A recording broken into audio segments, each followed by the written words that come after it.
जिसकी चर्चा चतुर्मास काल के प्रारंभ दिन से चल रही है।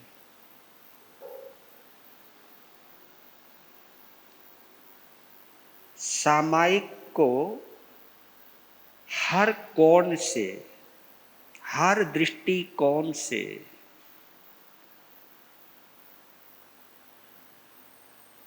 आगमों के आधार पर, जिनवाणी के आधार पर और सामायिक के पाठों के आधार पर उसे अनुभव करने का प्रयास कर रहे हैं।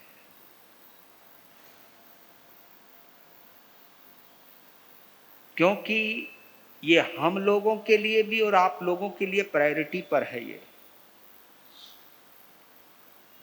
क्योंकि हम जैन हैं, आप जैन श्रावक और श्राविका हैं, हम जैन साधु और साध्वी हैं। हम इस जिन शासन के भाव तीर्थ के सदस्य हैं। हम चारों के आधार पर ही कोई तीर्थंकर कहलाता है। भाव तीर्थ की स्थापना करने के बाद ही कोई तीर्थंकर पद को प्राप्त करता है। और इस अवसर्पणी काल में कुल 24 तीर्थंकर हुए और हर तीर्थंकर ने वही किया जो मैं बोल रहा हूं।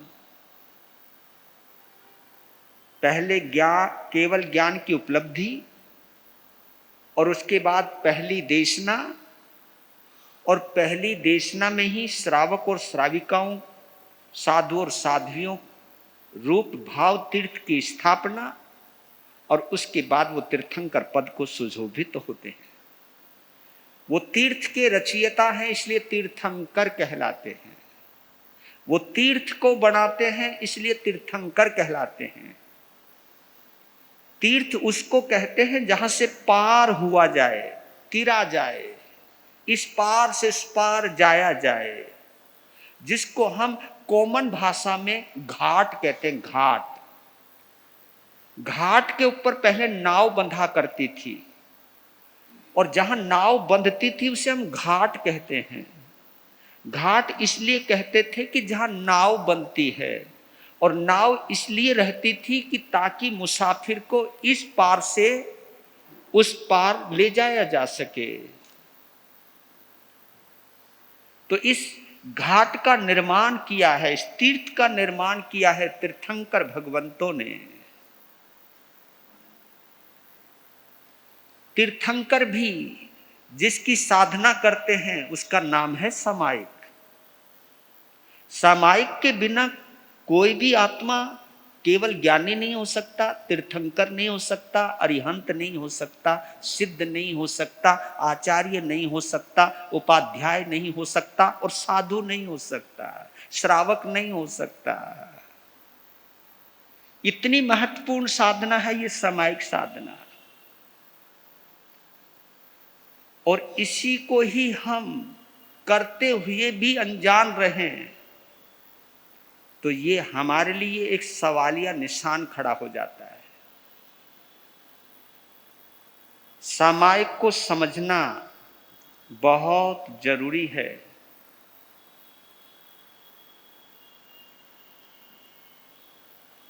और सामायिक को समझाना भी हम सबके लिए बहुत अनिवार्य है।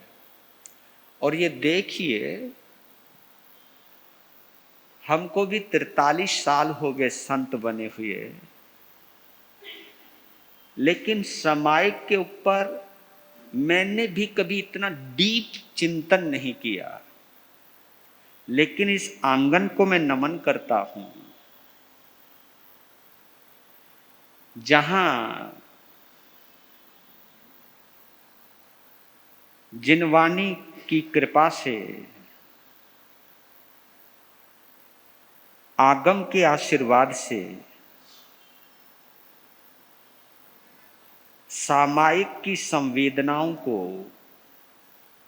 समझने का और समझाने का देव दुर्लभ अवसर मिला मुझे। और आप लोग भी बड़े तन्मयता से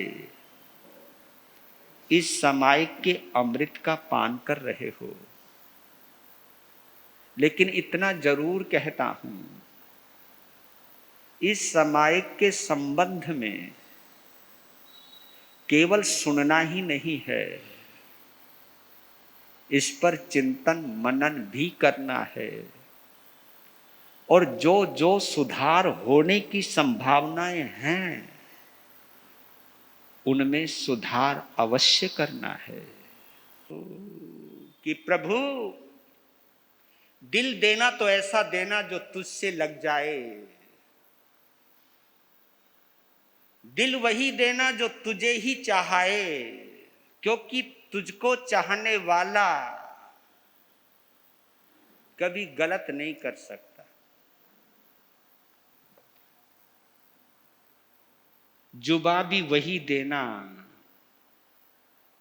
जो हर वक्त तेरा ही गुणगान गाने को आतुर रहे। तेरा ही इजहार करती हो ऐसी जुबा देना, तुझे ही प्यार करे ऐसा दिल देना। ये क्यों कहा? इसलिए कहा कि जिनके बारे में तुम सोचते रहोगे ना, तो धीरे धीरे तुम वैसे ही बन जाओगे।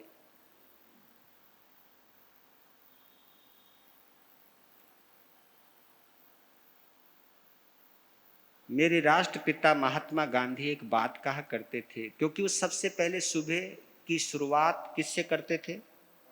प्रार्थना से करते थे।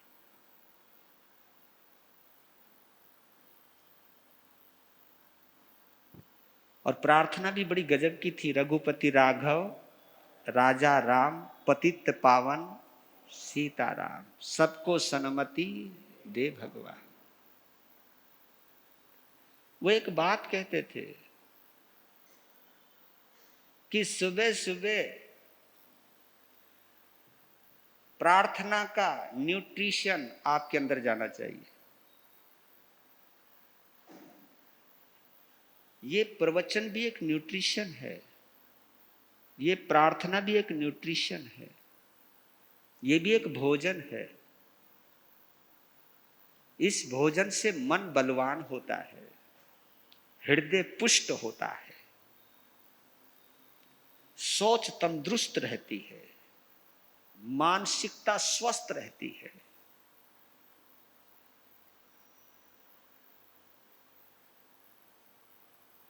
हमारे सभी ऋषि मुनियों ने प्रातः काल की महिमा इसलिए गाई क्योंकि उसको पहले ब्रह्म मुहूर्त कहा जाता था। जो समय है ना, 4 बजे से लेकर के या 3 बजे से लेकर के सुबह तक का जो समय है, इस समय को क्या कहते हैं? ब्रह्म मुहूर्त कहते हैं। ब्रह्म मुहूर्त। कि आपको संपर्क अपने ब्रह्मा से करना चाहिए, अपनी आत्मा से करना चाहिए। ब्रह्म आत्मा को भी कहते हैं। ये आत्मा का समय है।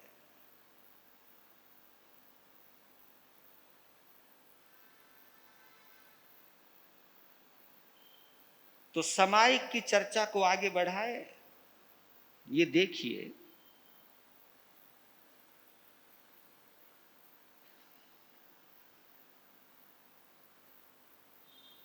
भगवान महावीर ने समिति और गुप्ती की चर्चा क्यों की?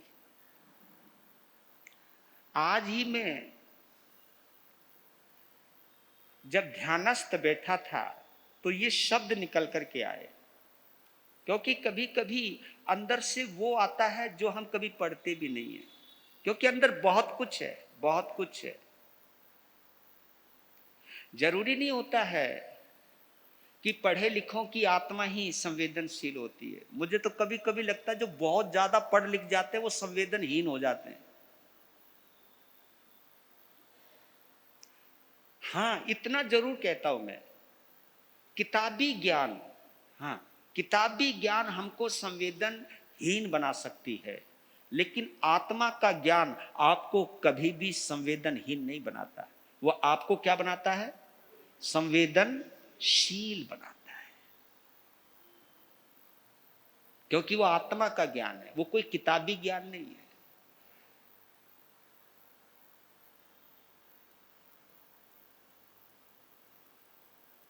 और ये ज्ञान किसी गुरु के स्थान में आकर के सीखा जाता है, किसी प्रभु के दरबार में आकर के सीखा जाता है। और ये आपने देखा होगा, 10वीं का विद्यार्थी 12वीं या 11वीं या एमए की कक्षा में नहीं जा सकता, उसको इजाजत नहीं है, क्योंकि आता ही नहीं है, राइट। लेकिन इस सभा में पीएचडी होल्डर भी आ सकता है और अंगूठा टेक भी आ सकता है। ये वो सभा है, इसको सत्संग कहते हैं।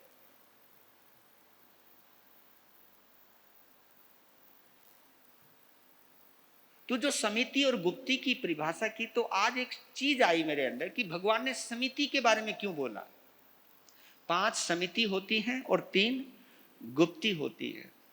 कभी कभी हमारे श्रावक लोग ये कह जाते हैं ये समिति गुप्ती तो साधु संतों के लिए होती है, हाँ ये इससे हमारा क्या मतलब। लेकिन ऐसा नहीं है, हर किसी का अपना एरिया है, अपना काम करने का एरिया है, तो हर जगह ये लगती है। पर मेरा कहने का मकसद ये है कि समिति की चर्चा क्यों की गई। समिति की चर्चा इसलिए की गई ताकि हम अपने पापों को या अपने कर्मों को सीमित कर सकें। क्या कर सकें? सीमित कर सकें, यानी एक सीमा में बांध सकें, सीमित करें। क्योंकि कर्म असीम है, पाप असीम है, और वो असीम इसलिए होते हैं क्योंकि हमने अभी त्याग प्रत्याख्यान नहीं किया, हमने कोई नियम प्रत्याख्यान नहीं किया, इसलिए पाप असीम है। कई लोग कह देते हैं कि जी जो हम काम करते ही नहीं उसका क्यों त्याग प्रत्याख्यान करें। कई लोग लॉजिक लगाते हैं कि जो हम काम करते नहीं, हम मांस खाते नहीं, तो मांस खाने का नियम क्यों ले।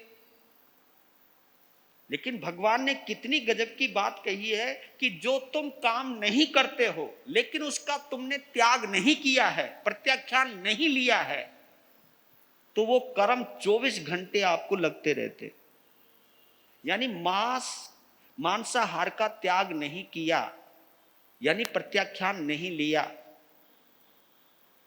तो ना खाते हुए भी आपको दोष लगता रहेगा। क्योंकि अभी हमने संकल्प नहीं किया, अभी हमने उससे कनेक्शन काटा नहीं है। प्रत्याख्यान का मतलब है कनेक्शन काट दिया, बस। और इसका उदाहरण तो आप जानते ही हो, कोई मकान आपने किराए पे लिया है ना, और आप उस मकान में गए भी नहीं, रहे भी नहीं, यूज भी नहीं किया, लेकिन उस मकान का तुम किराया दोगे या नहीं दोगे। तो आप वो लॉजिक वहां लगाओ, लोग जी कमाल है जी, ठीक है मकान लिया है हमने, लेकिन हम तो रहे तो है नहीं, हमने उसका यूज तो किया नहीं, तो किराया किस बात का। तो मकान मालिक कहता है तुम रहो या ना रहो वो तुम्हारी हेडक है, मैंने तो तुमको दे दिया, अब इस मकान को मैं दूसरे को तो किराए पे नहीं दे सकता ना, क्योंकि ये मकान तुम्हारे नाम का किराए का है, मैं किसी और को तो नहीं दे सकता ना, तो किराए में किसी और से क्यों लूंगा, तुमसे ही तो लूंगा ना। तो यही बात है, ये जिंदगी मिल चुकी है आपको, ये मकान किराए का मिल चुका है आपको, लेकिन अगर आपने कुछ भी त्याग प्रत्याख्यान नहीं किया है तो उसका किराया तो,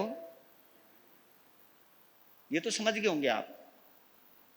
तो समिति, इरिया समिति, भाषा समिति, ऐसना समिति, अयान भणवत निखेवना समिति, उच्चार पासवन खेल जल मल सिंघान परिठावनिया समिति। यानी संत अलग अलग चलता है, चलने का तरीका, क्योंकि चलते तो आप भी हो, चलता तो मैं भी हूं। इरिया समिति मैं भी पाल सकता हूं, तुम भी पाल सकते हो। चलने का, चलोगे तो आप भी चलोगे, मैं भी बोलूंगा, मैं भी बोलूंगा, तुम भी। आहार पानी को मैं भी जाता हूं तो भोजन पानी के लिए तुम भी जाते हो, पैसा कमाने के लिए तुम भी जाते हो, सामानों को तुम भी रखते हो, सामान हमारे पास भी है, उपकरण हमारे पास भी है, उपकरण तुम्हारे पास भी है। हमारे पास सीमित है, तुम्हारे पास असीमित है, लेकिन भगवान ने फिर भी उन सभी उपकरणों की सीमा तुम्हारे लिए भी निश्चित की हुई है। मर्यादा तुम्हारे लिए भी बांधी हुई है, अनुवर्त में तुमको भी बांधा हुआ है। और जो जीवन के साथ जुड़ने का संयोग है, उसे त्यागने का भी तो संयोग है। उच्चार, पासवन, खेल, जल, मल, सिंघान, कुछ भी आप समझिए। अगर थूक आएगा, थूकोगे तो तुम भी, थूकूंगा तो मैं भी, तो थूकूंगा तुम भी। शरीर की शुद्धि आप भी करोगे, मैं भी करूंगा, लेकिन उसमें जो विवेक रखा जाता है, उसमें जो एक संयम रखा जाता है, उसमें जो एक सीमा रखी जाती है, उसमें एक संजीदगी रखी जाती है, उसमें एक जो तरीका रखा जाता है, उसमें एक जो सोच रखी जाती है, उसका नाम समिति है। समिति का मतलब है होश हवास में किसी काम को करना।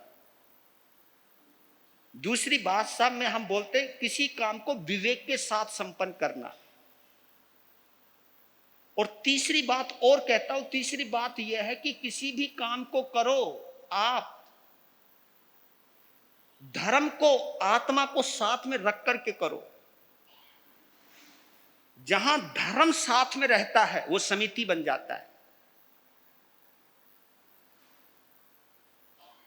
जहां इच्छाएं साथ में रहती हैं वो पाप बन जाता है या वो कर्म बन जाता है। देखो कमाल है, खा मैं भी रहा हूं, खा तुम भी रहे हो, लेकिन कोई स्वाद के लिए खा रहा हो तो कर्म बन जाएंगे, है ना। कोई स्वाद, क्योंकि जो स्वाद के लिए खाएगा वो कमियां भी निकालेगा, या वो प्रशंसा भी करेगा, या वो बुराई करेगा, क्योंकि वो किसके लिए खा रहा है? स्वाद के लिए खा रहा है। स्वाद खराब भी हो सकता है और स्वाद बहुत टेस्टी भी हो सकता है। तुम उस आरंभ समारंभ की कहीं ना कहीं कुछ ना कुछ अनुमोदना भी कर सकते हो। आहा, मैं मजा आ गया, क्या बात है, चटकारे लेकर के बात करना। मतलब स्वाद के लिए जो खा रहे हो, फिर स्वाद की जो प्रशंसा कर, भाई क्या गजब का बनाया है। संतों को ये नहीं बोलना भाई मजा आ गया, क्योंकि वो मजा लगाने के लिए पता नहीं कितना आरंभ समारंभ हुआ है। स्वाद के लिए नहीं खाना, इसलिए खाना ताकि मेरे शरीर में ऊर्जा आए, शक्ति आए, और उस शक्ति का इस्तेमाल मैं अच्छे कार्यों में करूं, मैं धर्म ध्यान में करूं, नेक नियत में करूं, अच्छाइयों में करूं, ताकि कुछ संसार के काम करने के लिए या धर्म के काम करने के लिए शरीर में ऊर्जा तो चाहिए, ताकत तो चाहिए, और वो ताकत मैं ग्रहण करूं और उस ताकत को मैं धर्म में लगाऊं, परोपकार में लगाऊं, भलाई में लगाऊं, जीवन को चलाने के लिए भोजन का उपयोग करूं। ये दृष्टिकोण ही बदल गया। ये दृष्टिकोण जो बदल गया, ये समिति बन गई, ये समिति बन गई। तो समिति के माध्यम से हम पापों को या कर्मों को सीमित करते हैं। जिससे हम कर्मों को सीमित करें वो समिति कहलाती है। ये आपने दिमाग में बैठा लीजिए। जिससे दुनिया का हर काम करते हुए भी, दुनिया का हर काम करते हुए भी कर्मों को या दुनिया को या संसार को सीमित करना, ये समिति कहलाती है। भगवान ने कर्म करने को मना नहीं किया, क्योंकि करोगे, श्वास भी लोगे, आंखों से देखोगे, कानों से, मुंह से बोलोगे और खाओगे, टांगों से चलोगे, हाथों से कुछ लेओगे, देओगे, मारोगे, सहारा दोगे, कुछ ना कुछ तो करोगे ना। यानी ये पांचों जो कर्म इंद्रियां हैं, क्योंकि ये सब कर्म इंद्रियां हैं, इनको ज्ञान इंद्रियां भी कहते हैं। ये ज्ञान इंद्रियां, क्योंकि सुनने से भी ज्ञान होता है, देखने से भी ज्ञान होता है, सूंघने से भी ज्ञान होता है, चखने से भी ज्ञान होता है, छूने से भी ज्ञान होता है। इनको हम क्या बोलते हैं? ज्ञान इंद्रियां। क्योंकि ज्ञान ठंड है या गर्म है, ठंडा है या गर्म है, चिकना है या रूखा है, ये कब पता चलता? छूने से तो पता चलेगा। शब्द अच्छे हैं या बुरे हैं, ये सुनने से तो पता चलेगा। ये खट्टा है या मीठा है, ये पता चखने से तो चलेगा। ये शब्द कड़वे हैं या मीठे हैं, ये शब्द बोलने से तो पता चलेगा। तो इन सब चीजों को समझना है कि आपको ये समझना है कि मैं हर कर्म जो करूंगा धर्म को सामने रख करके करूंगा। जो धर्म को सामने रख करके करता है वो समिति कहलाता है। और समिति से करने से क्या होता है? कर्म सीमित हो जाते हैं। और जब कर्म सीमित हो जाते हैं फिर गुप्ती के आधार से, क्योंकि अब 3 गुप्तियां हैं, उन गुप्तियों के आधार से उन कर्मों का क्षय किया जाता है। तो गुप्तियां कर्मों को क्षय करने के काम आती है। मन गुप्ती, वचन गुप्ती और काय गुप्ती।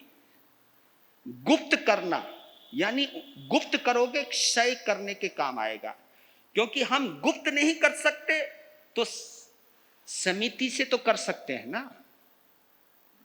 समिति यानी एक तरीका होता है, नायाब तरीका बोलना। एक तो बेढंग से बोलना और एक ढंग से बोलना। ढंग से बोलना क्या कहलाया? समिति, भाषा समिति। तो ये भाषा समिति जो आई है वो ढंग से बोलना है, और यही चीज मैं उद्विया के आधार पर समझा रहा हूं।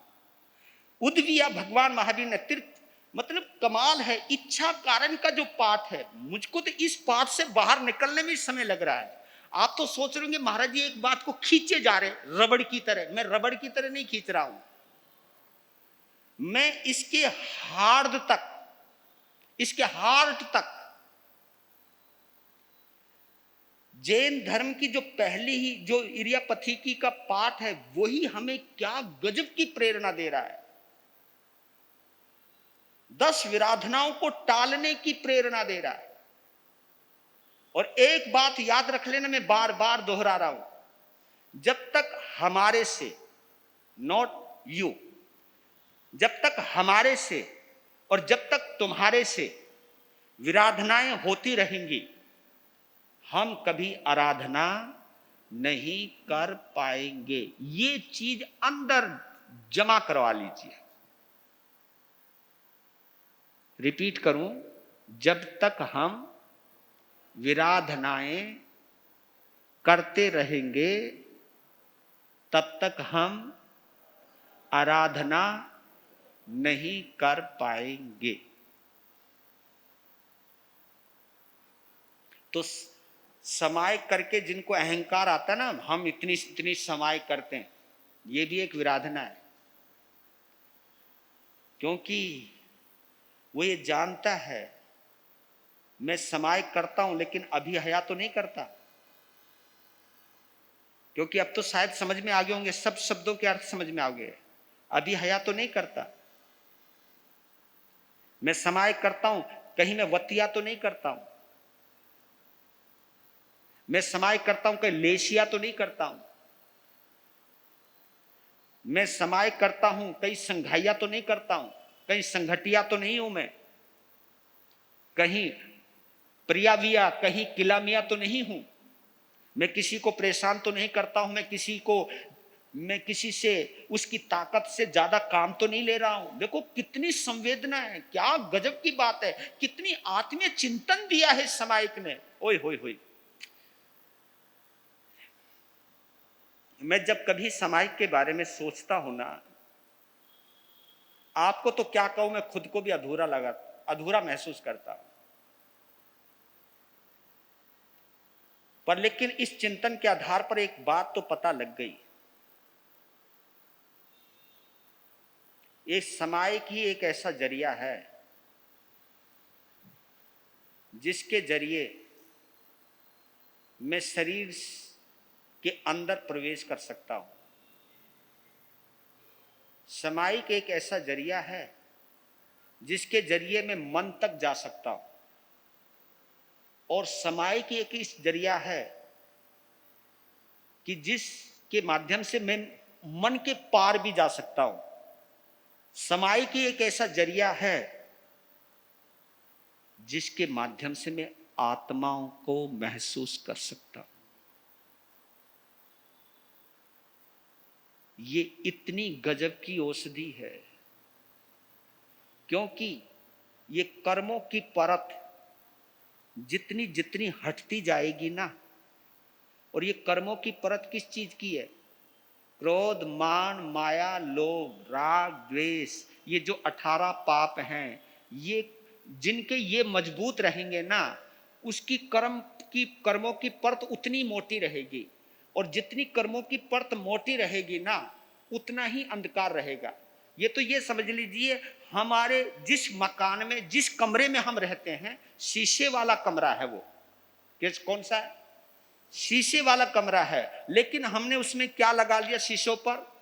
वो ब्लैक शीट होती है ना, एक ब्लैक शीट लगा ली। ब्लैक शीट लगाने के बाद क्या किया, फिर एक पर्दे और लगवा दिए। आजकल तो पर्दे भी बड़े गजब के लग रहे हैं, मैं घरों में देखता हूं तो कमाल होता है। एक पर्दे होते बिल्कुल पतला, कुछ बाहर दिखाई देता है, फिर उस पर्दे के ऊपर भी और पर्दे होते हैं और मजबूत। बाहर प्रकाश है लेकिन अंदर अंधेरा है। और ये अंधेरा बाहर वाले ने कर रखा है या तुमने कर रखा है? ये अंधेरा हमने खुद ही तो कर रखा है। ये अंधेरा हमने खुद किया है, अच्छे ढंग से किया है, बुला बुला के किया है, समझा समझा के किया है। लेकिन इतना कर दे बढ़िया कि बाहर की। और अब तो भैया यहां तक पहुंच गए कि अब तो बाहर की ताजा हवा भी आने, खिड़कियां बंद, पर्दे बंद, करो बात।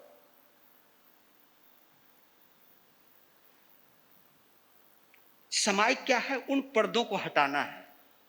और जितनी जितनी ये परत यानी पर्दे, जितनी जितनी ये परत, जितनी जितनी ये पर्दे हटते चले जाएंगे, हटते चले जाएंगे, हटते चले जाएंगे, हटते चले जाएंगे, हटते चले जाएंगे, बाहर के प्रकाश का संबंध हमसे जुड़ना शुरू हो जाएंगे, हम जुड़ते चले जाएंगे। उस आत्म प्रकाश से जुड़ने का नाम है समायिक। और उस समायिक को करने के लिए हमें 10 विराधनाएं टालनी पड़ती है। 10 विराधनाएं। अभी तो आठवीं विराधना पे चल रहा हूं, जिसका नाम क्या है? उद्विया। उद्विया का संबंध बताओ किससे है? आपकी वाणी से। जिसने वाणी को संभाल लिया ना, ओहो हो, जीवन संभल जाएगा। आपको बताऊं, आपके मन से भी ज्यादा महत्वपूर्ण अगर कोई चीज है, क्या है? आपकी वाणी। आप अंदर क्या सोच रहे हो हमें नहीं पता। आप अंदर से क्या गालियां दे रहे हो हमें नहीं पता। आप अंदर से कितना मीठा बोल रहे हो हमें नहीं पता। आप अंदर से कितना कड़वा बोल रहे हो हमें नहीं पता। पता कब चलेगा?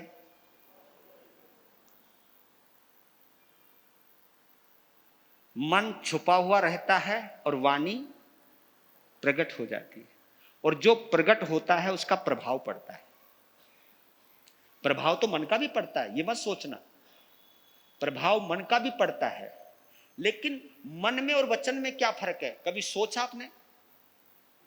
मन के माध्यम से आप केवल अपने से जुड़े रहते हो, लेकिन वाणी के माध्यम से हम दुनिया से जुड़ते हैं। दुनिया से जुड़ते हैं किसके माध्यम से? इस वाणी के। मैं इतने लोगों से जुड़ा हुआ हूं किसकी वजह से? अगर मैं यूं बैठ जाता, तुम थोड़ी देर मुझे देखते, मगर निकल लो, अब इस मूर्त को ही देखते रहेंगे क्या? और मालूम है आपको, आप कब तक बैठे रहोगे? जब तक मैं बोल रहा हूं। बोलना बंद, चल भाई। ये वाणी हमें दुनिया से जोड़ती है। आपने मन में क्या सोचा है उसका अच्छा बुरा प्रभाव आपके मन पर पड़ेगा, लेकिन बोलते ही उसका प्रभाव सामने वाले पे पड़ने वाला है। अच्छा बोलोगे तो सामने वाले के अंदर अच्छे भाव पैदा हो जाएंगे। अच्छे भाव पैदा हो गए तो उसके भी भाव बदल जाएंगे। यानी आपकी वाणी के माध्यम से सामने वाले के भाव बन जाते धर्म करने के। और आपके बोलने में इतनी ताकत है कि आपके बोलने से सामने वाले के भाव बन जाते दूसरे को मारने के, दूसरे को जलील करने के। क्या ताकत है इस वाणी की रे, वाह। और दूसरी बात, संस्कृत का एक मैं श्लोक पढ़ रहा था, वहां लिखा पृथिव्याम त्रीणी रत्नानि, इस धरती पर केवल 3 ही रत्न हैं। पृथिव्याम त्रीणी रत्नानि, इस धरती पर केवल 3 ही रत्न हैं। जलम अन्नम सुभाषितम, एक जल, एक अन्न और एक सुभाषित वचन। समझ गए? 3 ही रत्न हैं। सबसे पहला जल है, जल। जब आप लोगों को दस्त लगते हैं या हम लोगों को दस्त लगते हैं तो क्या कम होता है? पानी। और पानी कम होते क्या होने लगता है? सारी दुनिया घूमती नजर आती है। और ज्यादा ही कम हो गया, तब पता चल रहा है पानी में इतनी ताकत, पानी में ये पावर। पानी अगर शरीर में कम हो जाए तो जीवन खतरे में पड़ जाता है, जीवन का अस्तित्व खतरे में पड़ जाता है। यह है पानी की इंपॉर्टेंस। और पानी के बाद नंबर आता है अन्न का, भोजन का। भोजन की भी अपनी एक ताकत है, भोजन की भी अपनी एक पावर है।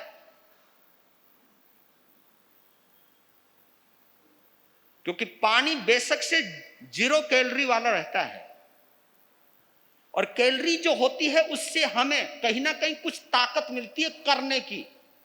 जीने की ताकत देता है जल, और करने की ताकत देता है अन्न। ये जो मैं बोल रहा हूं ना, बोलने की ताकत किससे मिल रही है? अन्न और जल दोनों से मिल रही है, दोनों चाहिए। पर लेकिन जीने की ताकत जल से मिलती है, करने की ताकत अन्न से मिलती है। लेकिन दुनिया को जोड़ने की ताकत अगर किसी में है तो ये आपकी जबान में है। ये है इसकी हैसियत, ये है इसकी ताकत। और इसकी ताकत को अगर हमने नहीं समझा तो मूढ़ई पाषाण खंडेषु रत्न संज्ञा विधीयते। श्लोक की दूसरी पंक्ति है मूढ़ई, मूढ़ है वो, मूर्ख है वो, पागल है वो। पाषाण खंडेषु, जो पत्थरों के टुकड़ों को रत्न संज्ञा विधीयते, जो रत्न की संज्ञा देते हैं। ये जितने हीरे जवाहरात हैं ये सब मिट्टी के ही तो टुकड़े हैं, ये सब पृथ्वी काया में आते हैं, मिट्टी के टुकड़े हैं ये। लेकिन अफसोस इस बात का है कि जो असली रत्न है हम उसे भूल गए। जिनके बिना हम नहीं रह सकते उन्हें हम भूल गए, और जिनके नहीं रहने पर भी हम रह सकते हैं उसे हम उसमें उलझ गए। नहीं समझे आप?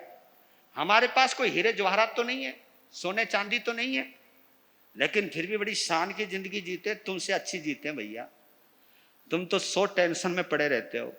क्योंकि बताऊं, आपके पास जितनी भी दौलत रहती है ना, उसको संभालने की टेंशन, किसी की नजर ना पड़ जाए उसकी टेंशन, और इनकम टैक्स वालों को पता ही नहीं चलना चाहिए उसकी टेंशन। अरे राम राम राम, पूछो मत। मतलब जो तुम्हारे पास है, जो तुम्हें टेंशन देता है, उसको तो तुम संभाल रहे हो, और जो तुम्हारे जीवन को बना सकता है उसको इग्नोर कर रहे हो। यानी आपने अपना पानी भी बिगाड़ लिया। पानी बिगाड़ा है ना?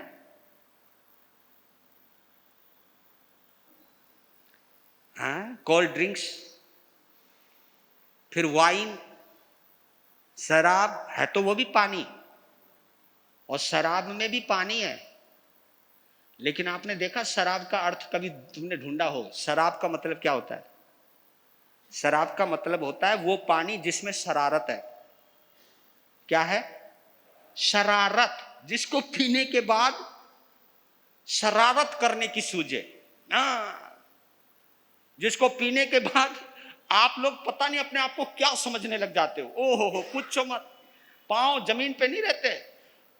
एक ने तो कहा महाराज तुम्हें क्या पता इसका क्या मजा है, पी के देखो।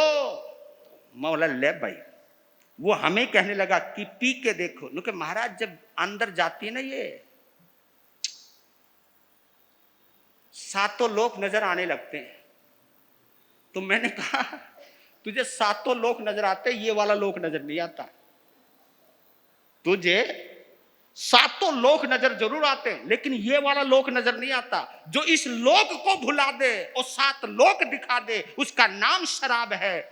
लेकिन जो हमें इस जमीन से जोड़े, जिंदगी से जोड़े, जीवन से जोड़े, वो शुद्ध जल है। और शुद्ध जल और समाय को भी शुद्ध जल कहा जाता है। तो रतन संज्ञा विधीयते, पत्थरों को ऊपर इतने कुर्बान मत हो। और मैं बताऊं आपको,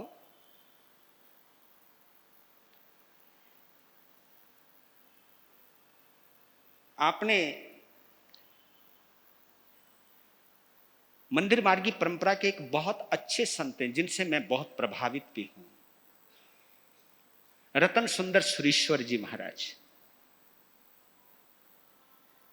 वास्तव में जिनको राष्ट्रपति अवार्ड मिला है, पद्म भूषण उनको मिला है, जिन्होंने 350 से ऊपर किताबें लिखी हैं, और जिनकी प्रवचन वास्तव में क्रांतिकारी हैं, बदल देते हैं। एक सोच है उनके पास। तो वो एक बात कहते थे कि पैसा जितना ज्यादा बढ़ता चला जाता है, संबंध उतने ही कमजोर होते चले जाते हैं। कभी भी गौर करना, पैसा जितना ज्यादा बढ़ जाएगा, संबंध उतने ही कमजोर हो जाते हैं। संबंध, क्योंकि पहली बात तो उसको कमाने में हमें संबंधों का लगाव छोड़ना पड़ता है। संबंध, तभी तो बड़ी बड़ी नौकरियां करने के लिए बच्चे दूर दूर चले जाते, अपने माँ बाप को छोड़ के चले जाते, विदेशों में चले जाते हैं। मैं कोई भी बच्चा विदेश में जाने की मेरे से बात करता है, मैं कभी भी उसको आशीर्वाद नहीं देता। कईयों को बुरा भी लगता है। वो कहते हैं कि हम फॉरेन की एजुकेशन लेने जाते हैं, कि फॉरेन का मतलब तो ये हुआ ना तू दूर जा रहा है। और दूर होने का भाव, क्योंकि उनकी आंखों में जो मैं चमक देखता हूं ना बाहर जाने की, कि गुरु महाराज आशीर्वाद दे दो, आशीर्वाद दे दो, मैं बाहर जाना चाहता हूं। मतलब मैंने उनकी आंखों में वो मजबूरी नहीं देखी, वो शिक्षा पाने के लिए बाहर जाना चाहते हैं। मैंने कहा कि तेरी खुशी इस बात की परिचायक है कि तू केवल पढ़ने के लिए बाहर नहीं जाना चाहता। अगर काश कितना अच्छा होता तू मेरे से एक बात कहता कि गुरु महाराज, अफसोस के साथ कह रहा हूं कि मुझे शिक्षा के लिए अपने माँ बाप से दूर जाना पड़ रहा है। आप मुझे आशीर्वाद दीजिए ताकि मैं उस दुनिया में भटक ना जाऊं और मैं अपने माँ बाप को भूल ना जाऊं। ऐसा मुझे आशीर्वाद दीजिए। मैंने आपकी आंखों में मैंने ये दर्द ही नहीं देखा, ये संस्कार ही नहीं देखे। और ये शिक्षा तुझे माँ बाप से दूर नहीं, तुझे धर्म से भी दूर करेगी, तुझे संस्कारों से दूर करेगी, तुझे अपनों से दूर करेगी। तू भटक जाएगा, क्योंकि जो तेरी आंखों में चमक है, तेरे लिए टारगेट केवल एजुकेशन है, संस्कार कुछ नहीं, मां बाप कुछ नहीं। और ये हो रहा है। आज मां बाप बच्चों के बिना अकेले रहते। और एक बात कह देता हूं, नौकरी के बहाने, शिक्षा के बहाने जिन बच्चों को मां बाप से अलग रहने की आदत पड़ गई ना, फिर वो कभी मां बाप को अपने साथ में भी नहीं रखेंगे। और जो अपने मां बाप को साथ में नहीं रखेगा ना, उसके बच्चों में कभी संस्कार नहीं आएंगे। क्योंकि मां बाप बच्चों को जन्म देते, लेकिन उसके पीछे जो दादा दादी हैं, नाना नानी हैं, वही उन बच्चों को संस्कार देते हैं। जो गुरु और गुरानी है वो उनको संस्कार देते। मेरे बंधुओं, एजुकेशन और पैसों के पीछे इतने पागल मत बनो कि तुम अपने जीवन के संस्कारों को भूल जाओ। ये संस्कार वो है जो तुम्हें परमात्मा से जोड़ के रखते हैं। ये केवल आपको घर से ही नहीं जोड़ते, ये गुरुओं से भी जोड़ते हैं, ये धर्म स्थान से भी जोड़ते हैं, आपको आपकी आत्मा से जोड़ते हैं, आपको आपके जमीर से जोड़ के रखते हैं। ये वो संस्कार होते हैं। और इन संस्कारों को कुर्बान मत कीजिए केवल पैसों के लिए, केवल एजुकेशन के लिए, केवल कैरियर बनाने के लिए। अरे कैरियर नहीं, कैरेक्टर की भी चिंता कीजिए आप। हम सबको अपने अपने कैरियर की चिंता है, लेकिन किसी को भी अपने कैरेक्टर की चिंता नहीं। और कैरियर के लिए कैरेक्टर को भी नीलाम करना पड़े तो आप कैरेक्टर को भी नीलाम कर जाते हो। कमाल की बात है। और कुछ पलों की जिंदगी के लिए, और जिस जिंदगी का कोई भरोसा नहीं, उसके लिए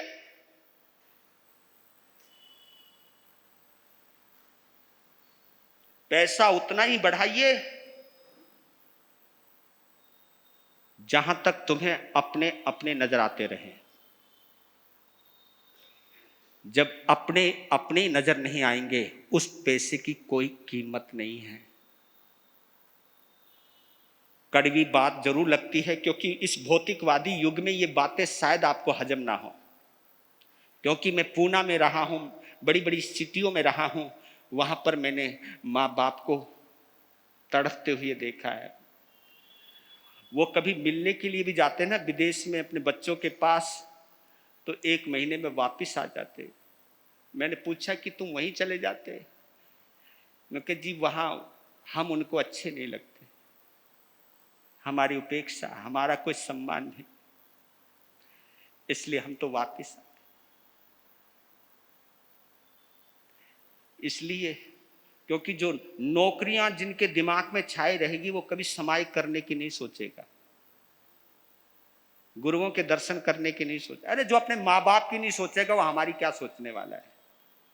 जो अपने घर की नहीं सोचेगा, वो धर्म स्थान की क्या सोचेगा? जिसको अपना घर नजर नहीं आता, उसको धर्म स्थान नजर आएगा? नहीं आ सकता। समय हो रहा है आपका, लेकिन यही कहना चाहता हूं कि जीवन के अंदर ये जो उद्विया है ना, इस जबान की बहुत बड़ी कीमत है। मैं एक जगह पढ़ रहा था, देवताओं की संपदा क्या है? बोलोगे कोई? देवताओं की संपदा अमृत है, अमृत।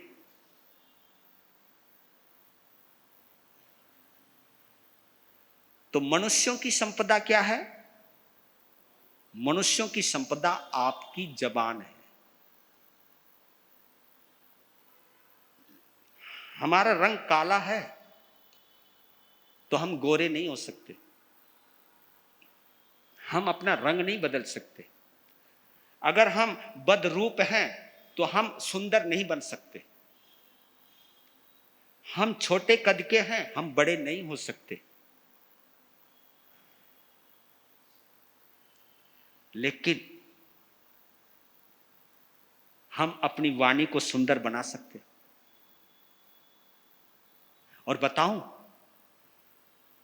चेहरा कितना ही कुरूप क्यों ना हो, अगर आपकी जबान बड़ी रसीली है, जबान अगर सुरीली है, तो लोग आपको सलाम करेंगे।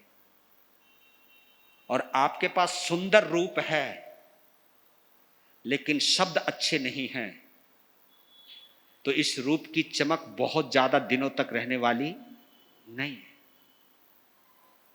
ये जबान आपको अमर बना सकती है, ये जबान आपको सर्वजन प्रिय बना सकती है, ये जबान आपको लोकप्रिय बना सकती है। ये ताकत किसकी है? जबान की। जो गम किसी को हमने दिए,